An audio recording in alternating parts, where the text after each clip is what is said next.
권경상 장로님, 홍정기 권사님 가정에서 지원해 주셨습니다. 감사를 드립니다. 사남전대 모임이 오늘 오후 2시 예배 후에 모자 예배실에서 있습니다. 일남전대 원례회가 오늘 점심 식사 후에 모자 예배실에서 있습니다. 교육위원회 모임이 오늘 오후 예배 후에 유치부실에서 있습니다. 제2권사회 원례회가 7일 토요일날 오전 11시 관리실에서 있습니다. 하나님의 말씀을 김봉기 안수 집사님 봉독해 주시겠습니다.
감사합니다.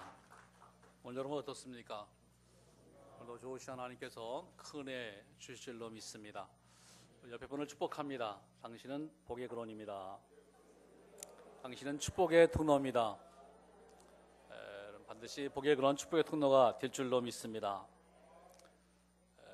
많은 사람부터 존경받는 우리나라의 애국지사 백범 김구 선생님을 아실 겁니다. 이 김구 선생님이 쓴 나의 소원이라는 책에 이런 글이 있습니다. 하나님께서 나에게 너의 소원이 무엇이냐 라고 물으시면은 난 대한독립이요 라고 대답할 겁니다. 또다시 나에게 네 소원이 무엇이냐 물으시면은 나는 우리나라 독립이요 라고 분명히 말할 겁니다. 세 번째, 나에게 네 소원이 무엇이냐 물으신다면은 나는 큰 소원으로 우리나라의 자주 독립이요 라고 말할 것입니다. 이렇게 쓰고 있습니다. 김구 선생님은 정말 뼛속 깊이까지 정말 나라의 독립을 소원하고 있은 것을 알 수 있습니다. 우리가 존경하는 세종대왕도 그 마음에 소원이 있었습니다. 국민들이, 백성들이 나라에 말이 없어서, 글이 없어서 어려움당하는 것을 보시고 어떻게 하면 쉽게 쓰고 읽고 말할 수 있을까? 그것을 소원했습니다. 그 소원이 오늘 우리가 쓰는 한글이 만들어진 겁니다. 저와 여러분은 김구 선생님이나 또 세종대왕처럼 거창한 소원은 아니지만 나름대로 소원을 가지고 있을 것입니다. 그럼 건강하게 사는 것, 가정이 화목한 것, 행복하게 사는 것, 또 직장과 사업이 잘 되어지는 것, 또 지혜롭게 하는 것, 여러 가지 소원이 있을 겁니다. 오늘 말씀 우리의 소원을 말씀하고 있습니다. 본문에서 우리의 소원을 누가 이루신다고 말씀하고 있습니까? 첫째는 하나님이 우리의 소원을 이루어 주신다고 말씀을 하십니다. 우리 본문 4절 말씀을 같이 한번 읽겠습니다. 또 여호와를 기뻐하라. 그가 내 마음의 소원을 내게 이루어 주시이로다. 그가 내 마음의 소원을 내게 이루어 주시라. 하나님 우리 소원을 이루어 주신다는 것입니다. 여기 소원은 원어로 미슈알라입니다. 요구, 청원 이런 뜻이 있습니다. 곧 하나님이 우리의 소원, 우리의 요구, 우리 청원을 이루어 주신다는 말씀입니다. 우리 소원을 이루어 주시는 분은 분명 하나님이십니다. 그런데 많은 사람들이 이것을 알지 못하고 하나님이 아닌 엉뚱한 곳에 가서 소원을 빌고 있는 것을 볼 수 있습니다. 얼마 전에 그 황금 돼지 이런 글을 봤는데요. 7년 전에 한 중이 큰 바위 밑에서 이렇게 이제 기도를 올린 겁니다. 그러다 이제 꿈을 꿨는데 돼지 꿈을 꿨다는 거예요. 그래서 이제 그 돼지를 이제 그린 겁니다. 그 돼지를 그리고부터 소원이 이루어진다는 거예요. 그 돼지에다 소원을 빌면은 소원이 이루어진다는 거예요. 글의 요지는 이겁니다. 이 그림을 사가면은 누구든지 소원이 이루어진다. 그래서 그림이 이제 팔려나가는데 7년 동안 5만여 점의 이 복돼지 그림이 팔려나갔다는 겁니다. 여러분, 이 그림을 사면 소원이 이루어지겠습니까? 그림이나 형상을 만들어서 자기 집에 모시면 또 소원이 성취되는 것을 믿고 있으면 그 사탄이 가장 좋아하는 일입니다. 여러분, 그런 우상은 아무런 능력이 없습니다. 시편 115편 4절 7절은 이렇게 말합니다. 그들의 우상은 은과 금이요 사람이 손으로 만든 것이라. 입이 있어도 말하지 못하며 눈이 있어도 보지 못하며 귀가 있어도 듣지 못하며 코가 있어도 냄새 맡지 못하며 손이 있어도 만지지 못하며 발이 있어도 걷지 못하며 목구멍이 있어도 작은 소리조차 내지 못하느니라 했습니다. 우상이 뭘 하겠습니까? 사람이 손으로 만든 그림, 나무, 형상은 아무것도 할 수가 없는 겁니다. 근데 거기다가 의미를 두고 손을 빌면은 그게 우상이에요. 여러분, 왜 사람들이 종이 한 장, 그림 한 장에다 손을 빌고 있겠습니까? 그 소원을 이루시는 대상을 몰라서 혼동하는 겁니다. 우리 소원을 이루어주신 분은 창조자, 전능자 하나님이신 줄 믿습니다. 오늘 4절 말씀을 다시 한번 읽겠습니다. 같이 읽습니다. 시작. 또 여호와를 기뻐하라. 그가 내 마음의 소원을 내게 이루어 주시이로다. 여러분, 우리 소원을 이루어 주신 분은 오직 하나님 한 분이십니다. 우리 소원을 이루어 주신 분은 우리의 소원을 어떻게 이루어 주십니까? 첫째는 하찮은 소원도 이루어 주십니다. 본문 37편은 다윗의 시입니다. 다윗 왕이 말년에 지은 시입니다. 나이가 많아서 지은 시입니다. 다윗은 지금 하나님에 대해서 뭐라고 고백합니까? 그가 너의 소원을 이루어 주시라, 이렇게 고백을 합니다.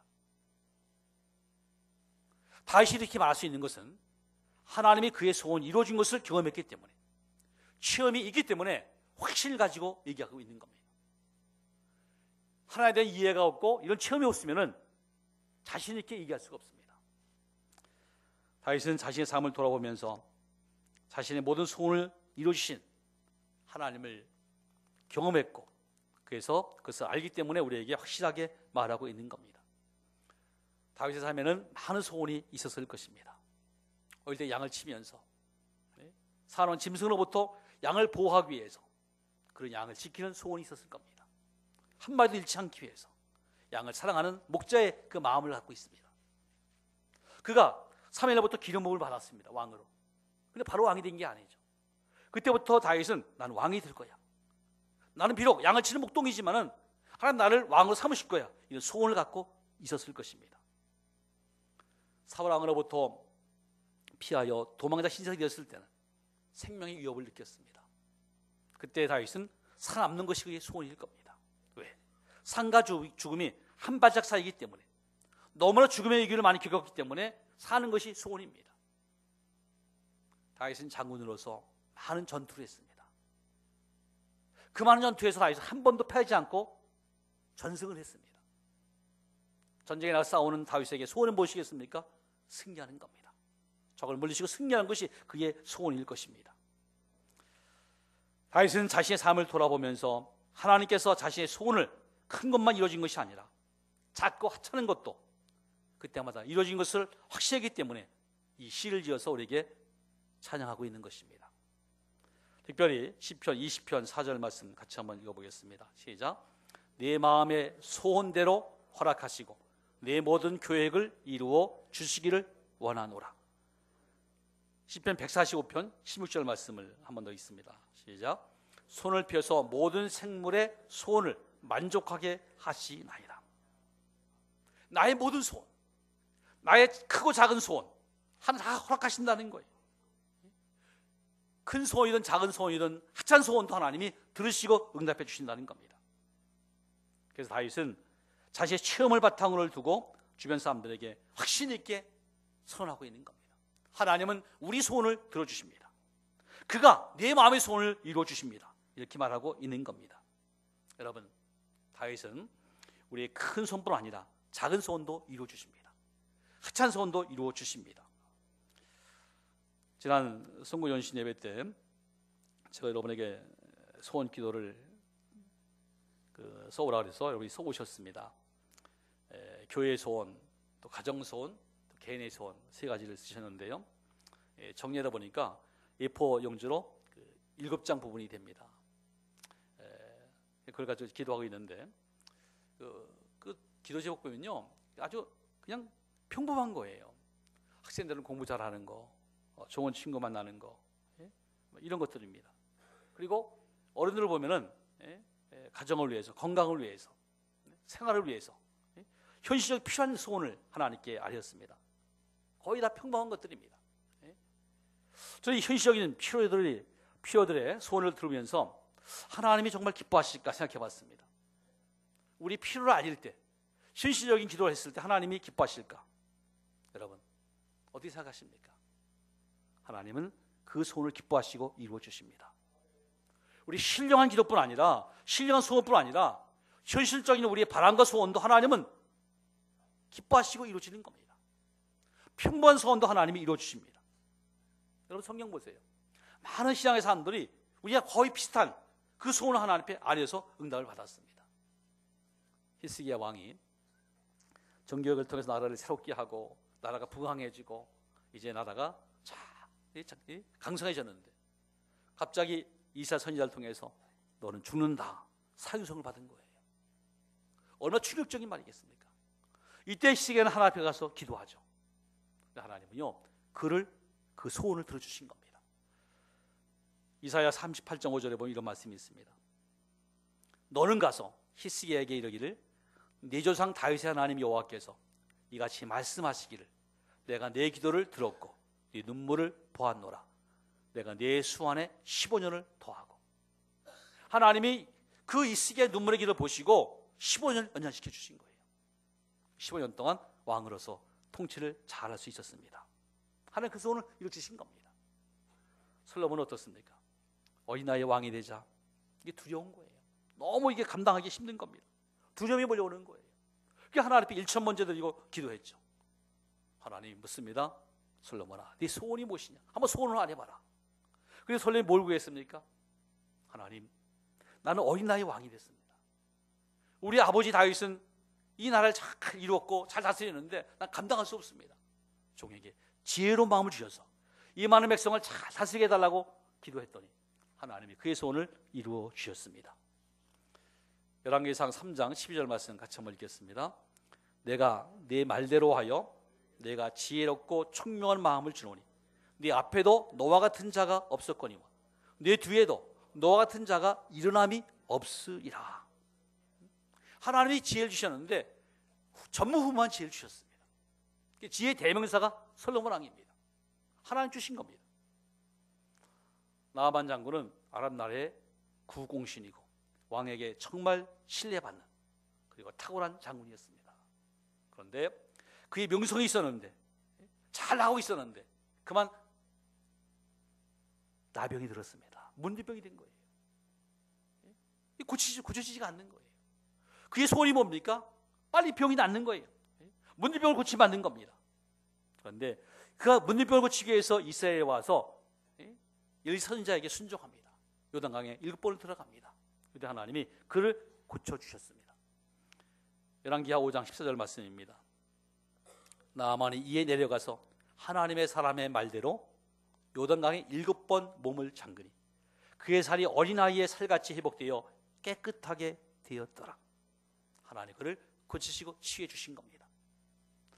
가난한 여인이 있었습니다. 이 여인은 딸이 있었는데 딸이 귀신 들렸어요.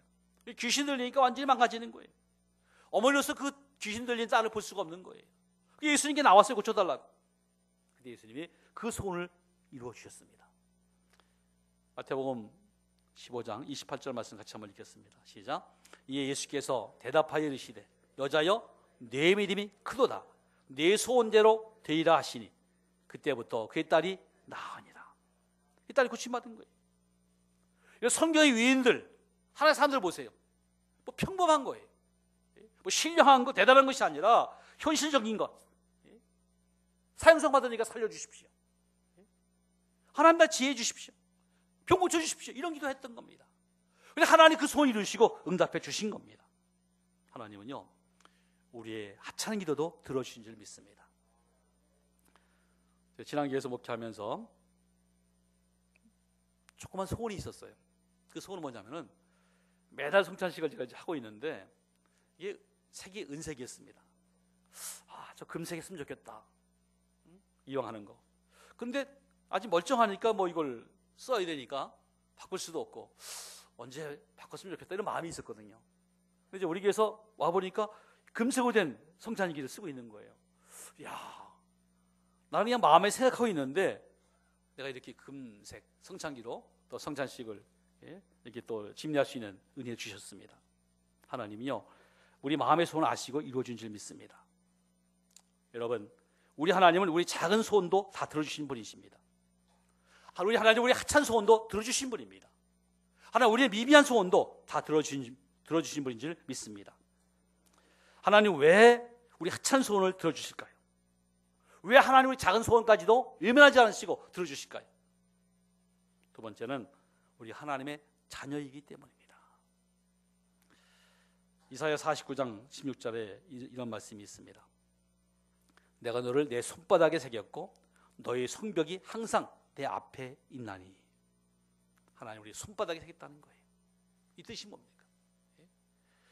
이 말은 곧 하나님과 우리 관계는 가장 가까운 친밀한 관계, 마치 아버지와 자녀, 정말 뗄래야 뗄 수 없는 그런 관계라는 거예요.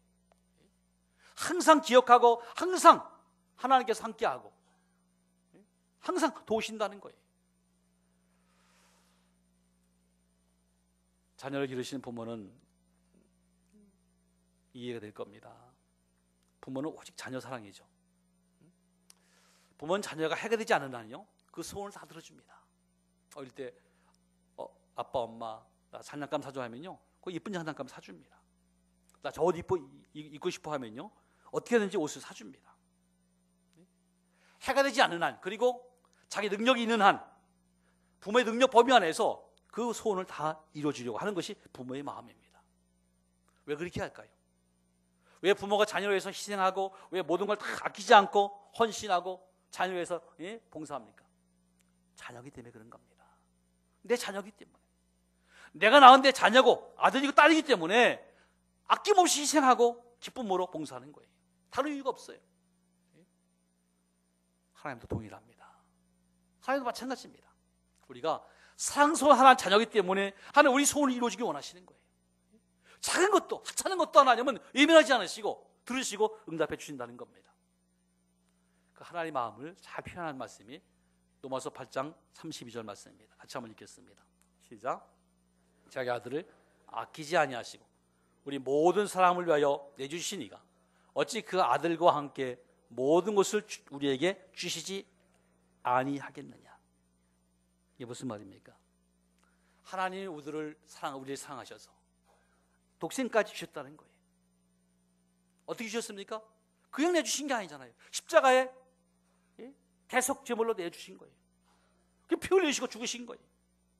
하나밖에 없는, 둘도 없는 그 아들을 내어주신 하나님, 우리를 위해서 무엇이 아깝겠느냐, 뭘 안 주겠느냐, 다 주시겠다는 거예요.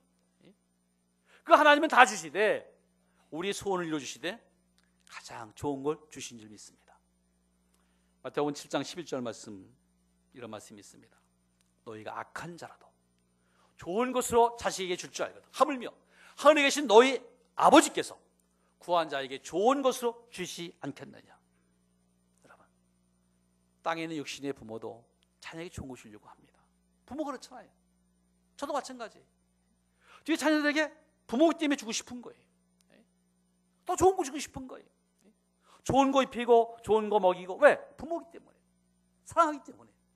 하물며 하늘에 계신 아버지께서 자기 이 아들까지 십자가에 내어주신 하나님께서 우리에게 아까운 것이 있겠습니까? 하나님은 정말 좋은 걸 주기를 원하십니다. 하나님 기쁨으로 우리 소원을 이루어주기를 원하십니다. 하나님은 언제 우리 소원을 이루어주실까요? 세 번째는 하나님의 때에 하나님이 이루어주십니다. 우리 한번 37편 7절 말씀을 같이 한번 읽겠습니다. 시작. 37편 7절. 여호와 앞에 잠잠하고 참고 기다리라. 여호와 앞에 참고 기다리라는 겁니다. 그 말은 뭡니까? 하나님 때가 있다는 거예요. 하나님 응답하실 때가 있으니까 그때까지 참고 있냐라는 거예요. 하나님 때에 하나님께서 그 소원을 이루어 주겠다는 것입니다. 우리 소원이 이루어질 때가 있다는 겁니다. 여러분, 우리의 문제 하나님은 너무 잘 아십니다. 근데 하나님은 반드시 가장 좋을 때 응답해 주십니다. 부잣집 아버지가 있습니다. 돈이 많이 있습니다. 초등학교 1학년 입학한 아들이, 아빠, 저 TV에 나오는 저 이쁜 차 있지? 디자인도 멋있고 색깔도 멋있고 저거 사주세요 하면은 사줄 부모가 있습니까? 아무리 세계적인 부자라도 초등학교 1학년 아들에게 자동차 살 사람은 아무도 없습니다. 그래, 너 좀 더 있다가 크면은 대학 들어가면 사줄게, 약속을 하는 겁니다. 그 대학 들어가고 면허를 따면은 부모가 자동차 약속하는데 사주는 거예요. 왜? 돈이 있으니까. 그러면 아들이 얼마나 기쁘겠습니까? 어린 아들에게 초등학교 1학년 때 자동차 살 부모는 아무도 없습니다. 때를 기다리는 거예요. 하나님도 마찬가지예요. 우리 소원 이루어주시는데 그때는 내 때가 아니라 하나님이 기뻐하신 때입니다. 하나님이 원하신 때입니다. 근데 그때 가장 완벽한 때고요, 가장 온전한 때입니다. 그때까지 여러분 인내하면 반드시 하나님이 이루어줄 줄로 믿습니다. 요셉을 보면요, 요셉은 하나님께 꿈을 주심으로 비전을 가졌습니다. 그래서 뭡니까? 지도자가 되는 거죠. 그런데 그 꿈이 이루어지지 않아요. 오히려 종으로 팔려가고 또 누명을 쓰고 옥살이하고. 그래도 요셉은 한 번도 그 꿈을 잊어버리지 않았습니다. 하나 주신 꿈이기 때문에 그 소원을 가지고 있는 거예요. 형들을 만나서 요셉은 이렇게 고백합니다. 창세기 42장 9절 말씀 같이 한번 읽겠습니다. 요셉이 그들에 대하여 꾼 꿈을 생각하고, 꿈을 생각하고, 어릴 때 하나님이 주신 꿈, 그 꿈을 생각하면서 그는 고난을 이긴 거예요. 지금 내가 노예로 살고 있지만 내가 억울하게 지금 감옥에 있어도 하나님이 꿈을 이루어주실 것이다. 그랬더니 하나님께서 그 꿈을 이루어주신 줄로 믿습니다. 요셉이 생각하고 있는 그 마음의 소원이 언제 이루어졌습니까? 가장 좋을 때, 하나님께서 가장 기뻐하실 때 이루어진 거예요. 너무 이르지도 않고 늦이지 않고. 생각해 보세요. 요셉이 감옥에서 꿈을 해석해 준 술 맡은 간원장, 너무나 탁월하니까 이 술 맡은 간원장이 요셉께 약속을 했습니다. 내가 나가면은, 복직돼서 바로 앞에 가면은 왕 앞에 의해서 또 억울함을 내가 해결해 줄 것이다. 기다려라. 그런데 하몽차사예요. 연락이 안 오는 거예요. 그렇게 3년이 지난 겁니다. 이때가 요셉이 가장 힘들 거예요. 정말 끝나는가? 나는 이 감옥에서 일생을 마치는가? 그런데요, 하나님께서 너무나 그 타이밍을 잘 맞춘 겁니다. 애굽에는요, 나이 30이 딱 돼야만이 관리로 될 수 있습니다. 30이 안 되는 거예요. 만약 그 전에 요셉이 그 억울함이 해결돼 가지고 나왔다면은 국무총리 될 기간이 없잖아요. 근데 하나님은 철저히 국무시험을 준비시키고, 그리고 나이 30 딱 됐을 때 그때 바로가 꿈을 꾸고, 그리고 그 꿈을 해석 못하니까 그 술 맡은 간원장이 요셉을 청구했고, 요셉이 하나님 지혜로 그 꿈을 해석함으로 총리가 되어진 겁니다. 그러니까 하나님 너무나 시간을 완벽하게 맞추신 거예요. 가장 적절한 때, 가장 필요할 때 하나님이 소원을 이루어주신 겁니다. 여러분, 요셉의 소원을 이루어주신 하나님은요, 우리 소원도 이루어줄 줄로 믿습니다. 그 하나님 우리의 소원을 이루어주시는 것을 보면 어떻게 하면 될까요? 하나 우리의 소원을 이루어주는 걸 보려면 어떻게 하면 될까요? 네 번째는 여호와를 기뻐하는 것입니다. 우리 4절을 같이 한번 더 읽습니다. 본문 4절입니다. 시작. 또 여호와를 기뻐하라. 그가 내 마음의 소원을 내게 이루어 주시리로다. 여호와를 기뻐하라 했습니다. 여호와를 기뻐하는 것이 뭡니까? 하나님이 기뻐하라는 게 뭡니까? 5절 보면 알 수 있습니다. 그것은 여호와를 의지하는 겁니다. 하나님께 맡기는 겁니다. 곧 나의 소원을 여호와께 맡기면 하나님이 기뻐하신다는 거예요. 나의 소원을 여호와께 이룰 것을 믿고 의지하면, 신뢰하면 하나님이 기뻐하신다는 거예요. 나의 소원을 여호와께 맡기는 것은요, 나의 소원을 내 마음에만 간직하고 있는 것이 아니라 그 소원을 하나님께 맡기는 겁니다. 의지하는 거예요. 신뢰, 트러스트하는 겁니다. 하나님께 아뢰고 그리고 올려드리는 겁니다. 맡기는 거예요. 하나님이 우리의 마음의 소원을 모르는 것이 아닙니다. 다 아시죠. 우리 생각도 아시는 분입니다. 그런데 그 생각을 하나님께 올려드릴 때, 아뢰일 때 하나님이 기뻐하시고 이루어 주신다는 겁니다. 여러분, 자녀가 부모를 찾아와서 마음의 소원, 고민을 털어놓을 때 부모는 기뻐합니다. 제가 아빠 엄마를 신뢰하는구나, 아빠 엄마를 의지하는구나. 그러면서 얼마나 기쁩니까? 그렇죠? 자녀가 그 말을 들으면서 기뻐하는 거예요. 왜? 자녀가 부모를 인정하니까. 고민을 털어놓으니까 부모는 기뻐하는 거예요. 하나님도 마찬가지입니다. 하나님은 우리 소원을 알고 있지만은 우리가 하나님께 우리 소원을 아뢰고 하나님께 올릴 때, 의탁할 때 하나님 기뻐하시고 들어주신다는 겁니다. 다윗은 그의 모든 소원을 하나님께 다 올려드렸습니다. 시편 38편 9절 말씀 같이 한번 읽겠습니다. 시작. 주여, 나의 모든 소원이 주 앞에 있사오며 나의 탄식이 주 앞에 감추이지 아니하나이다. 다윗은 험난한 삶을 살았습니다. 사울왕이 그를 죽이려고 3,000명의 군대를 데리고 쫓아다닐 때 얼마나 힘들었겠습니까? 그래서 그 앞에 탄식하며 기도하는 시간 탄원신데요, 그걸 다 알리는 거예요. 하나님, 나 힘듭니다. 날 도와주세요. 나 지금 너무 위기에 있습니다. 너무 힘듭니다. 하나님께 맡긴 거예요. 모든 소원을 알려드렸더니 하나님이 다윗의 소원을 이루어주시고 왕이 되게 하시고 존귀하게 하시고 축복하신 겁니다. 여러분, 우리 소원을 알려드릴 때, 하나님께 올려드릴 때 하나님이 다 책임지고 이루어주신 줄 믿습니다. 예수님도 그랬습니다. 예수님도 그 소원을 하나님께 아뢰었습니다. 시편, 히브리서 5장 7절을 같이 한번 읽겠습니다. 시작.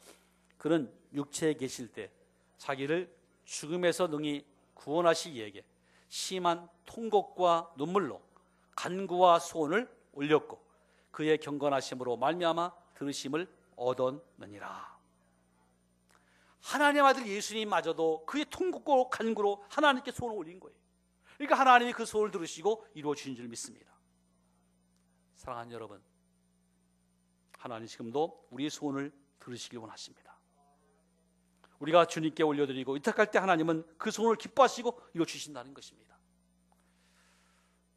오늘 들은 말씀이 무엇입니까? 우리 소원을 이루시는 분은 누구라고 했습니까? 전능하신 하나님이십니다.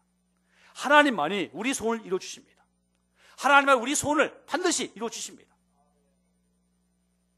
하나님은 하찮은 소원도 이루어 주십니다. 우리 하나님 자녀이기 때문에 하나님은 그 소원을 이루어 주시는 겁니다. 그리고 그 시간은 하나님의 때, 하나님의 시간에 응답해 주시는 겁니다. 여러분, 하나님 앞에 나아가서 자신의 소원을 하나님께 맡기시기 바랍니다. 하나님이 기뻐하시고 반드시 그 소원을 이루어 주실 것입니다. 기도하겠습니다. 하나님 감사합니다. 우리 소원을 기뻐하시고 이루신 하나님, 주님을 찬양합니다. 우리 소원을 하나님께 올려드립니다. 의탁합니다. 주님께서 마음